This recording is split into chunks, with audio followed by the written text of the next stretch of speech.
সুন্দর হয়েছে? হাই করো না, হাই কেন করবে?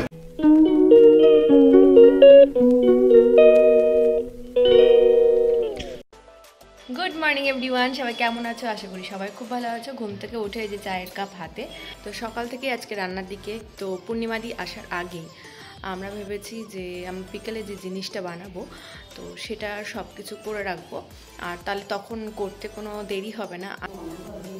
দিনটা একদম ঢাকা ঢাকা হয়ে গেছে আজকে।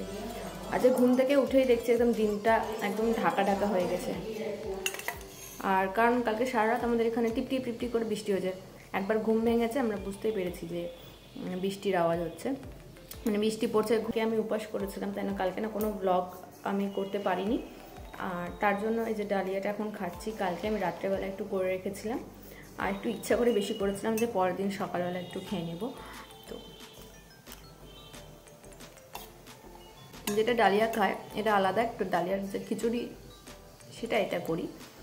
এখন করব ভাত ভাজা। তার জন্য পেঁয়াজ, রসুন, লঙ্কা, মটরশুঁটি ফ্রাই হয়ে যাওয়ার পরে লবণ হলুদ দিয়ে দেওয়ার পরে অ্যাড করব ভাত। তারপর সেটাকে নেড়ে চেড়ে নামিয়ে নিলেই হয়ে যাবে রেডি। এটা আগে আমি খেতাম, তারপর এখন আমার বরের খুব পছন্দ, তাই জন্য এখন ওকে দিয়ে দেব। সব আলুগুলো কেটে রেখেছি, এখানেও কাটা আছে। আর এখানে একটা প্রেসার কুকারে একবার বসিয়ে দিয়েছি, কারণ এতগুলো একবারে সম্ভব নয়। তো এখন এইগুলো আলাদা একটা প্রেসার কুকারে দিতে হবে, এটা একটু বড় আছে সাইজে, হয়ে যাবে।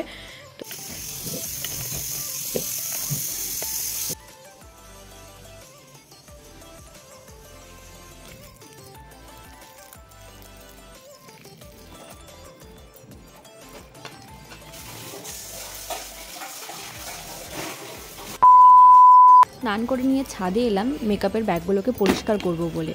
অনেক দিন ধরেই ভেবেছিলাম যে করব, কিন্তু পরপর কাজ থাকায় সেটার আর সুযোগ হয়ে ওঠেনি।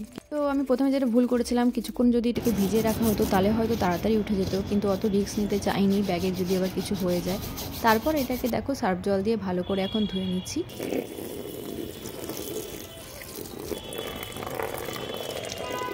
ব্রাশ দিয়ে কিছুটা ঘষার পরে কিন্তু ভালোই উঠে গেছে। তারপরে আমি ভাবলাম এই ব্যাগটাকে আমি চুলিয়ে নেবো, তো তাড়াতাড়ি হয়ে যাবে। কিন্তু বালতির মুখটা একটু ছোটো, তো তাই জন্য হলো না। এটা যদি আবার গামলায় করতাম তাহলে আবার ভালোভাবে হতো। তো এটাকে আমি আর ব্রাশ দিয়ে কিছু ঘষতে যাইনি, এটা আমি ব্রাশ দিয়ে ঘষলে দেখলাম কাপড়টা উঠে যাচ্ছিলো, তাই জন্য আমি হাত দিয়েই করে নিলাম। এই যে দুজনকে এখন পাশাপাশি রোদে রেখে দিলাম, শুকিয়ে গেলে নিয়ে যাবো। ব্যাগ ধুতে ধুতে এত খিদে পেয়ে গেছিলো যে নিচে এসে খেয়ে নিচ্ছি। আর কালকে যেহেতু উপোস করেছিলাম তাই জন্য ভাতের খিদাটা একটু বেশি পেয়ে গেছিলো। আজকে অর্ডার এসেছিল চিকেনের, তো এই যে দেখতেই পাচ্ছ আমি এখন চিকেনটা রান্না করছি। আর এটা আমাকে আবার করতে হয়েছিল, মানে একসাথে অর্ডারটা আসেনি, পরপর দুবার এসেছিলো, তাই দুবারে করতে হয়েছে। আর এই যে এখন এটা কিন্তু ফার্স্ট অর্ডার, এটা এখন প্যাকিং করে দেবো। ভেবেছিলাম আর একটু আগেই শুরু করবো, তাই জন্য আজকে দুপুরের খাওয়া দাওয়াটা তাড়াতাড়ি মিটিয়ে নিয়েছিলাম। কিন্তু ওই যে আবার হাড়ে বাড়িতে অর্ডার এলো, তো কিছু করার নেই, ওগুলো কমপ্লিট করে নিয়ে তারপর এটাতে হাত দিতে হলো। আর কিছুটা করেছি দিদাবাড়ির জন্য, আর কিছুটা আমরা রেখে দেবো, রাত্রেবেলা আবার ওটাকে করতে হবে। আর যখনই আলুর পরোটা করা হয় তখন কিন্তু একটু বেশি করেই করা হয়, কারণ বাড়ির মোটামুটি সবাই এটাকে ভালোবাসে। আর এটাকে আবার পরের দিনও সকালবেলা ব্রেকফাস্টে খাওয়া হয়, তাই জন্য একটু মা বেশি করে এটা বানায়। আর তেলটা ব্রাশ দিয়ে ইউজ করার ফলে অনেকটাই কম লাগছে। তো কিছুটা হয়ে গেলে এখন চলে যাব দিদার বাড়িতে, আর দিদার বাড়ি থেকে এসে আমাদের বাড়িটা বানাবো। ভালো হয়েছে? তুমি এখানে তাকাও, একটু তাকাও আমার দিকে। সুন্দর হয়েছে? হাই করো না, হাই কেন করবে? হাই করতে হবে না, হাই করো। অন্যদিন আর এখন আমরা একটু খেলছি উনো। এ বাড়িতে আসবো আর উনো খেলবো না, সেটা কোনোদিনই হয়নি, তো আজকেও সেটার ব্যতিক্রম না। হ্যালো এভরিওয়ান, খাওয়া দাওয়া করে এখন উঠলাম। তো এর আগে চ্যালেঞ্জ ভিডিও করেছিলাম, সেটাও তোমাদের কেমন লাগলো ওটাও কমেন্ট করে জানিও। আর ওরকম টাইপের যদি আরও কোনো চ্যালেঞ্জ ভিডিও দেখতে চাও তাহলে সেটাও জানিও, আমি চেষ্টা করব করার। বাড়িতে এসে নিয়ে আর ব্লগ করার টাইম পাইনি, কারণ খুব টায়ার্ড হয়ে গেছিলাম।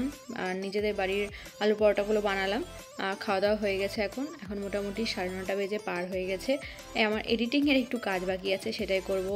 আর আজকে ব্লগটা তাই জন্য এখানে শেষ করছি। ব্লগটা ভালো লাগলে লাইক কমেন্ট করে দিও, আর যারা নতুন তার আমার চ্যানেলটা সাবস্ক্রাইব করে দিও। সবাই ভালো থেকো, সুস্থ থেকো। আজকের জন্য টাটা।